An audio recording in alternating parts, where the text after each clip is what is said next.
Ready for an epic arm day? Get your upper back warmed up and ready with these banded exercises. So the first one we're going to do are banded pull aparts, really focusing on those shoulder blades moving toward the spine as you open the arms.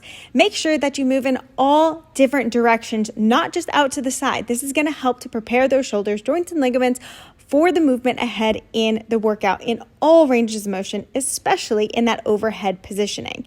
Next, we're going to step on the band and do some rows. This is going to help to prepare not only your shoulders, but your entire trunk, making sure that you tuck your tailbone under just slightly so you feel those hamstrings and glutes, and then pulling from those shoulder blades. Again, you can mix this up by doing single arm rows and getting some rotation into that upper back. Next, we're going to end with some serratus presses. This is going to be really difficult to keep those elbows toward each other as the wrists pull out, and use those shoulder blades to think about pulling forward into the armpit.